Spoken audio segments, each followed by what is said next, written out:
کتاب الطہارہ۔ نجاست کی اقسام۔ نجاست کی دو قسمیں ہیں، نجاست حقیقی، نجاست حکمی۔ نجاست حقیقی یہ ہے کہ جو چیز خود ناپاک ہو۔ نجاست حکمی۔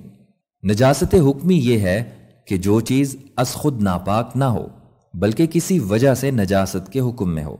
مثلا انسان کا جسم وضو ٹوٹنے کے بعد حکمی طور پر ناپاک ہوتا ہے، چنانچہ نماز نہیں پڑھ سکتا، البتہ حقیقی طور پر ناپاک نہیں ہوتا، لہٰذا اگر اسے کوئی چھوئے تو وہ ناپاک نہیں ہوگا۔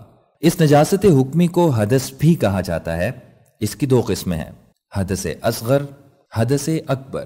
حدث اصغر سے مراد وہ ناپاکی ہے جس میں وضو ضروری ہو، حدث اکبر سے مراد وہ ناپاکی جس میں غسل ضروری ہو۔ نجاست حقیقی کی اقسام۔ نجاست حقیقی کی دو قسمیں ہیں، نجاست غلیظہ، نجاست خفیفہ۔ نجاست غلیظہ وہ نجاست ہے جو سخت ناپاک ہو، مثلا خون وغیرہ۔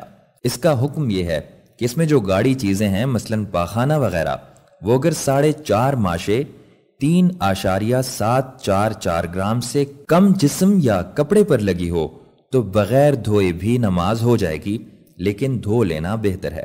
اگر اس سے زیادہ ہو تو نماز نہیں ہوگی۔ اور ان میں جو بہنے والی چیزیں ہیں وہ اگر 1 روپیہ کے سکے یعنی موجودہ 5 روپے کے سکے سے کم بدن یا کپڑے پر لگی ہوں تو نماز ہو جائے گی، لیکن دھو لینا بہتر ہے۔ اگر اس سے زیادہ ہوں تو نماز نہیں ہوگی۔ نجاست خفیفہ۔ نجاست خفیفہ وہ نجاست ہے جو ہلکی ناپاک ہو، جیسے حرام پرندوں کی بیٹ اور حلال جانوروں کا پیشاب۔ اس کا حکم یہ ہے کہ جسم یا کپڑے کے جس حصے پر لگی ہوں اگر اس کے 1/4 حصے سے کم ہو تو وہ معاف ہے، زیادہ ہو تو دھوئے بغیر نماز نہیں ہوگی۔ پاک کرنے کا طریقہ۔ کپڑے پر جس قسم کی نجاست بھی لگی ہو اسے پاک کرنے کا طریقہ یہ ہے کہ اسے اس طرح دھوئے کہ اس کا اثر ختم ہو جائے، اور اگر وہ نظر نہ آ رہی ہو تو 3 بار دھو کر نچوڑ لے۔